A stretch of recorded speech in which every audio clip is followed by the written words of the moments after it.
Welcome, Julie. Welcome, George. And good night. I know it's late where some of you are. I'm just going to go ahead and invite people. Here we go. Do, do, do, do, do, do. You guys knew I was going to sing that. Do, do, do, do, do, do, do, do. Actually, somebody reminded me because Fats Domino, beautiful, beautiful musician from New Orleans, died, and somebody reminded me of the second line. Does anybody know the second line? Dun da da, dun da da da da dun da da, dun da da da da dun da da, dun da da da da dun ba dum, dum da da ba da da da da da da da da da da, ba da da dum, da dum bump bump. But now I'm thinking if I have this wrong, I'm going to get incarcerated by my own mother because the second line, I might be singing the wrong song. I'm so sorry for anybody who knows if that was the right or the wrong song. It's late, but I wanted to do this bedtime story. I want to talk to you today about narcissists and manipulators. I'm so sorry if I got this song wrong. I love the second line. Okay. Oh, I see some ladies from the Juicy Love Life on here too. I want to invite them. Okay. We're going to start in just a minute here.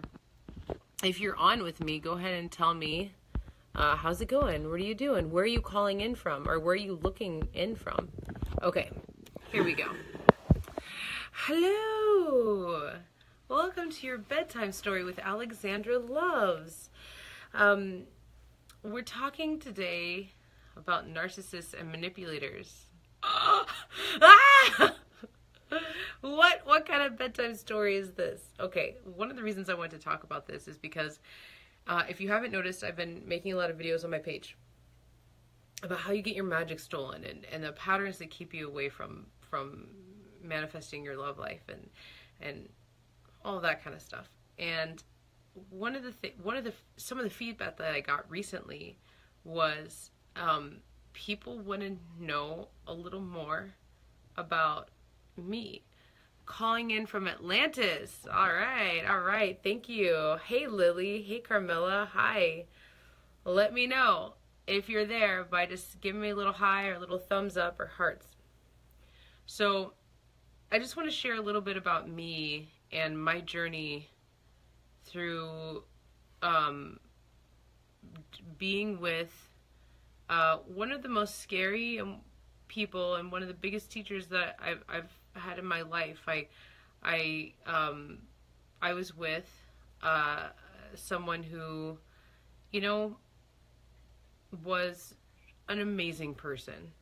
Really, we knew each other for many, many years, and this is a teacher of mine, and I want to share with you sort of what I learned from being with a narcissist, being with somebody who was a great manipulator and gaslighter, and what my journey was through that and what I learned from it. Hey, Allison, how are you? Hi. Also, go ahead, friends, if you feel like somebody might get value from this, go ahead and press the share button, and or when I'm done, tag them or send the video through messaging. So anyway, I just wanted to reveal a little bit more about the wisdom that I've gathered from my own experiences through an extreme experience of being in a narcissistic relationship and being gaslit and all of that. We hear those words a lot. Some of us have have experienced it firsthand, and some of us have only heard of it. Hey, Suba, how's it going?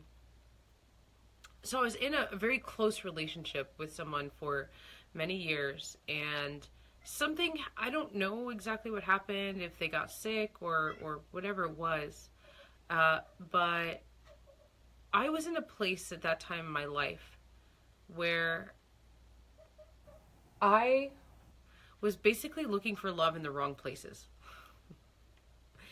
And it wasn't even that I was looking for a relationship with this, a loving, romantic or sexual or sensual relationship with this person. They were an old teacher of mine, and I just want to lay in that for those of you who, a lot of you are following me because, you know, you're single and you're looking for relationships, but it's the same in all relationships, okay? This happened to be a teacher-student relationship. This is the same for partnerships. It's the same for bosses and employees. It can even be the same from parents to kids, okay? Give me a thumbs up if you're following me on that this example applies to relationships in all, right? Okay, yes. All right, good. So at that time in my life, I was looking, honestly, I was looking for love in the wrong places. I was looking for, yeah, you guys got it. Awesome. I was looking for love in the wrong places. If you can relate with looking for love in the wrong places, looking for love in the wrong place, let me know in the comments if that has ever happened to you. I was new in town. I had just finished with a relationship with somebody who was bipolar and incredibly abusive to me, and I was feeling unwhole and feeling very like I needed to fill the void, and I mean energetically and physically, right? Lily says, been there, right? And so that's when I started getting close in with someone who's already in my life. This teacher that was already in my life, I started to not want to look at what I had felt like I had lost from the abusive relationship right before this. I was feeling, so yeah, definitely, I feel like life teaches us to look in the wrong places, right? So that was my perception. I was, you know, I was hurt, and I didn't know how to look within myself and find and step it up into love. I talk about stepping it up into love all the time, and I was just fearful of looking at myself and seeing what it was in me that had attracted the person before. The person before was someone that scared me so much that I literally packed my stuff in a car and drove cross country, right? So this is where I was in survival mode. My heart, everything about me relating and being in relationships was survival mode at that point. And so I looked to fill the void. I was looking for love in the wrong places, and it wasn't that I was looking for like, you know, the love of my life. I was just looking for someone to validate, someone to ground me, someone to distract me from looking within. Hey, Monica. Hey, Randy. Randy Spelling, hello. Okay, so if you're resonating with what I've said so far, give me a thumbs up just so I know that you're out there. And if you're watching the replay, let me know, okay? And if you have any questions, again, if you have any questions in the replay, I'll come back. This is the bedtime story about manipulators and narcissists. All right. So I ran into a closer relationship, a deeper friendship with this person, this teacher in my life, and I had not dealt with myself. I was showing up in the world as a partial person, not in my full glory or queendom. And because of that, I was allowing behavior that was totally not okay. Now, I am a sensitive and I am an empath. And if you relate with being sensitive and an empath, let me know in the comments if you relate with that. So I got close with this person who sensed that, and I think he got a lot of, you know, I was a clinger on. Again, this is because I hadn't dealt with myself. This is because I was scared from something else that happened before that was very abusive, and I didn't look within to really get aligned with myself so that I could show up and see things for what they really were in the next relationship. Right? So here I am. with someone who's loving, that I'm just like there all the time, willing to serve them and willing to devote my time to them and assist them. And there was a lot of great juicy stuff in that relationship. There was also a lot of control. There was also a lot of, I was very susceptible to this, him showing me a seed of truth and me saying, yeah, that's true, and then him twisting everything so that I felt smaller, and so that I was confused about my own thoughts. Remember, I wasn't grounded. I hadn't healed. I hadn't really looked into myself. And I hadn't really looked into myself and loved myself enough. I was seeking it from him. So basically, anything and everything that he said, I was hanging on to like that's truth. And a lot of what he said was designed to keep me controlled, to keep me in a place where I could be manipulated. And Randy says, all right, the sensitive's path to success, right? Okay, so there's lots of amazing healers we have in the world. And there's a reason that we hear all the time, like sensitives and empaths, and there's a reason that we hear people getting introverted. Like, I can't tell you how many people that I meet that I'm like, yeah, I'm really introverted. You know why? Because people are afraid to talk to each other. If people are getting hurt, if people don't know how to ground themselves and love themselves, so they don't have to get hurt all the time, right? So thank God we have so many, thank Goddess, we have so many awesome healers who are leading groups and doing the work that they're doing to help all of us deal with this kind of thing. So my experience with this person was just addiction to his light. Because remember, if you've been following me or hearing me speak in the last couple years, you know that the way I look at my journey is that I am always, from the inner, I'm always looking to expand. I'm always looking for more truth. I'm always looking for more of myself in reflection of other people. But the light, I am the holder of the light. And at that time in my life, I didn't totally know that. And so I was just attracted to his. And he was willing to let me do that. And he was feeding off of me just like, you, you know? Does that feel, are you with me? Give me a thumbs up if you understand this, if you felt this before. So this leaked into our daily life, this kind of me looking for love and looking for light within him, looking for validation, especially validation in him, me not really working on myself. And eventually it turned into so much control, because at some point, there were people in our community who were like, you kind of need to get out of this. This doesn't feel healthy.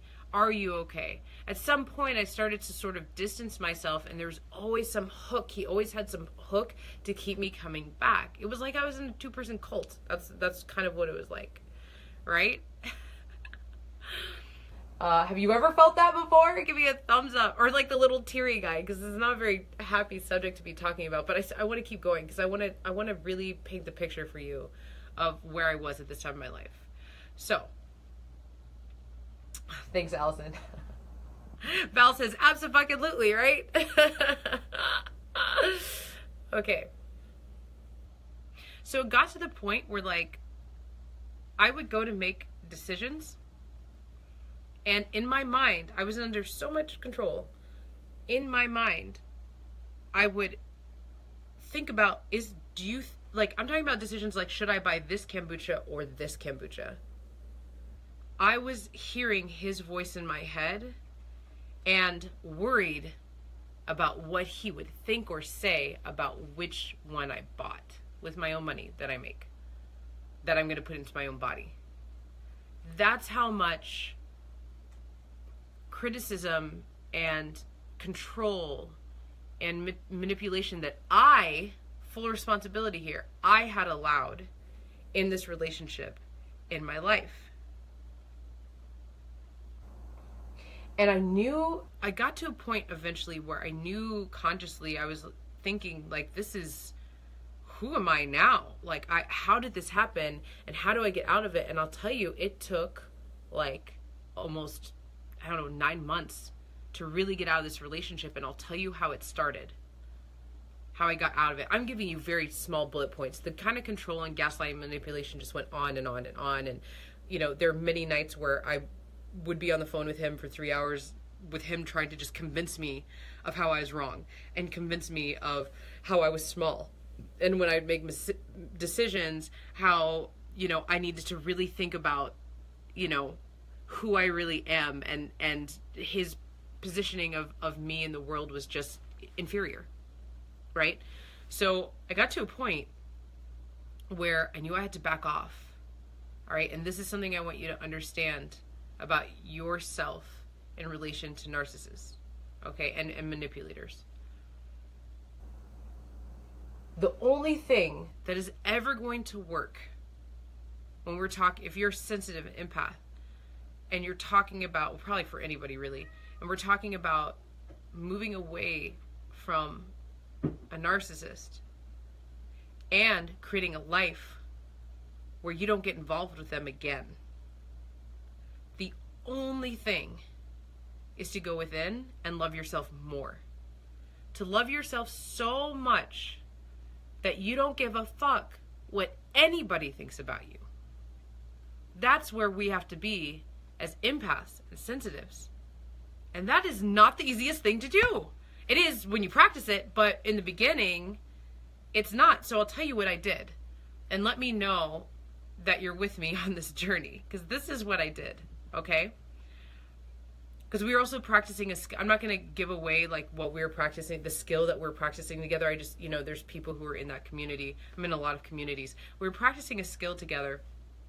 And it was at a point where he was like telling me what to do and like how to move my body and deciding he was my teacher in this skill as well, when he totally was not. He had no permission. But anyway, this is the first thing I did. The first thing I did was when he came at me with the gaslighting or the manipulation or whatever it is, I disagree.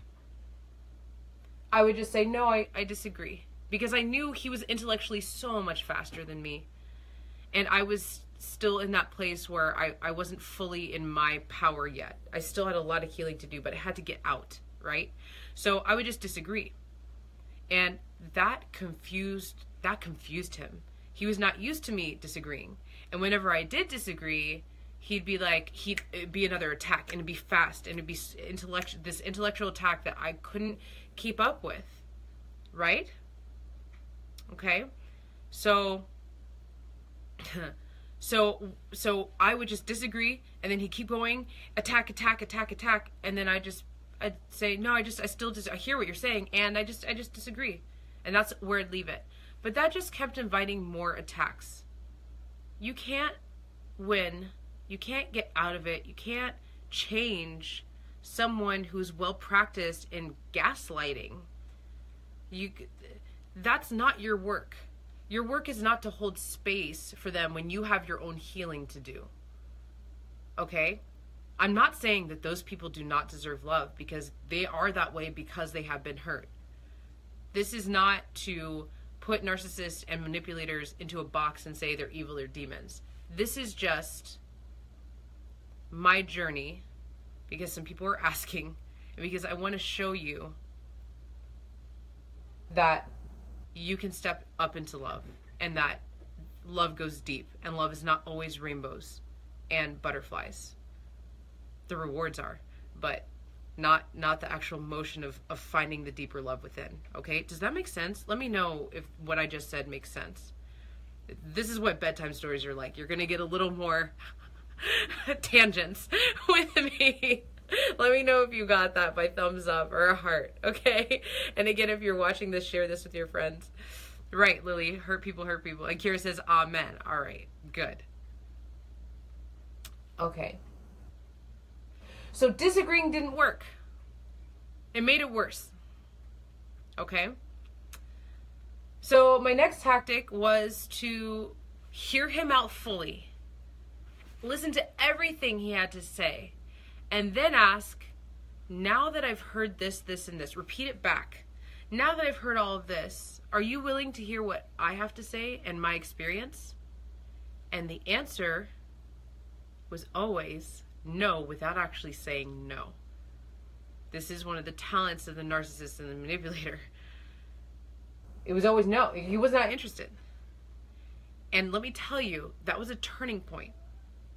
Because I knew that I was dipping, my ego was going, I was like, I have to get out of this, but I'm going to go deep into love and compassion, listen to what this person has to say, because they're not really trying to hurt me.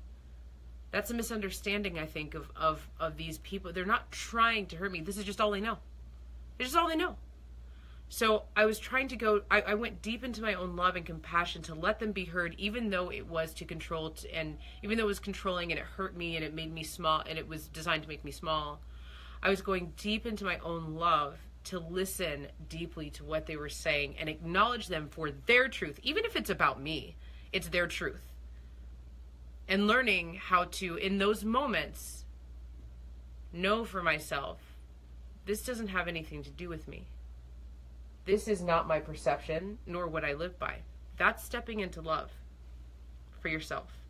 And that is what I wish I had done with the person I had mentioned before at the beginning of the video. However, I learned all this for a reason, and I'm bringing it to you for a reason. Okay. So, all right. So I'm getting, yeah, that's exactly what I did on my way out. That's me to be free. Maybe, I'm not sure what that one means. Okay, so at the time I didn't realize it, but that's what I was doing, is stepping deeper into love for myself. And yet, my response, after listening and asking for a response and him saying no, that still wasn't good enough. And that's when I realized,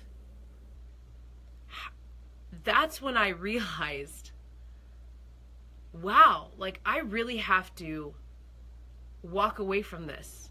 I have to walk away from this thing that I was so attached to, and this person that I know loves me, even if they're who they are. I really need to step away from this person who's not aligned with me loving myself, who is not aligned with how I see myself. That's when I had to start looking at myself and saying, is what they're saying, is it true? The empath, as an empath, I feel it. I'm like, this is real, because I feel it all over. It is real.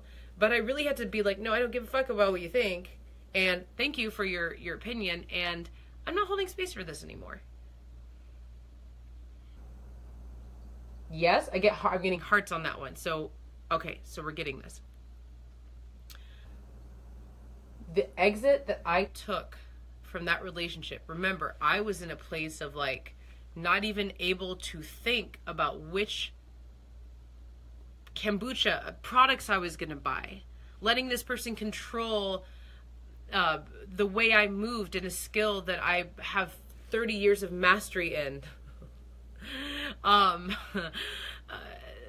You know, being called out in the middle of the night on the phone for 2 and 3 hours for war, so this person could control me over the phone, over mundane things. I went from that to stepping deeply into myself, really looking at myself. And believe me, when I first started looking, I was like, this is pathetic.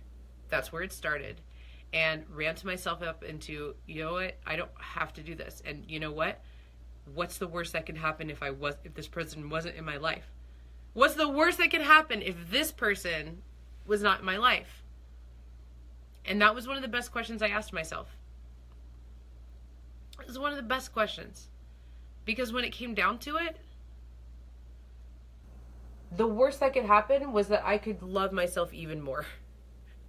Even asking that question was stepping up into love. So, it ended. Disagreement didn't work. You know, having respectful, nonviolent communication didn't work, because he didn't understand it. And in the end, What worked was me loving myself enough to walk away from something, and it was scary to do it. It was a scary thing. It was like a fallback into the universe. Like, okay, because our relationship, a lot of empaths understand this. A lot of times when you're empathy with a narcissist, you feel like they're your lifeline, and that's how our relationship was set up. He was a lifeline, and in that walking away, I realized that I had experienced sort of a death of who I was, which for me was months. It was a few months. And what was on the other side was a much better person, a far more connected woman, and an openness and a freedom, and someone who didn't give a fuck about what people thought. Now, I'll be really honest with that. There are some times when I do give a fuck. Of course I do. I'm human, right? But it's the first time in my life that I had really owned that. Like, I don't care what you think. It's, this is my life. And as a result, I've never been that deep in with another narcissist or manipulator. I can smell it coming a mile away. I teach people to, hey Bisu, I have a little cat here. It's something that I share with my, It's something that I share with my clients and those that work with me. And I also want to say for those joining us that, again, this isn't to demonize those people because they are hurt people. I just wanted to give you a little insight into stepping it up into love and what that looks like for some of us. And that stepping it up into love is not always going to be rainbows and butterflies. The results you get from it can be. Now the love life that I experience, now the relationships I experience, I'll tell you what, even the triggers are juicy. And part of why I feel that and why I experience that is because of what happened over there. So I actually, now that I'm over here, I actually bless that situation that I was in. I bless it because of what I experience now. So, okay, I'm just going to read a couple of the comments. Literally the most difficult decision I ever made was leaving a narcissist. I literally thought I needed him. Psychological manipulation that made me believe I could not leave. Seriously, woke up one day and I am, cut off the rest of it. Yeah. That's the only way that I know. You can't change somebody else. And this is true not just for narcissists and manipulators. It's true for anyone and anything in your life that is not supporting you, serving you.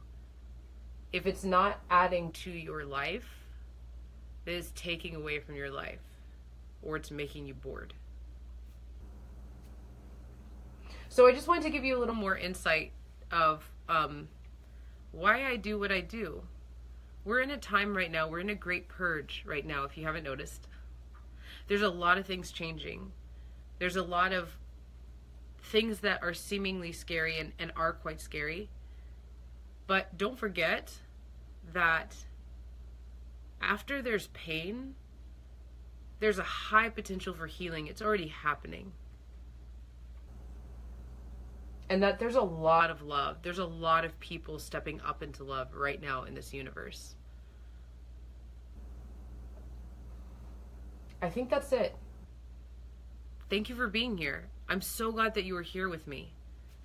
If you think that my little bedtime story about narcissists and manipulators could help anybody, please do share. And if you're dealing with this right now in your life, just know that you can get support. You're not going to die for walking away. You're not going to lose anything. You're going to gain everything. And that if it feels scary to walk away, look into getting support, because there's a lot of people who have your back, and so does the universe. All right. I'm Alexandra Loves. I love you all. Good night.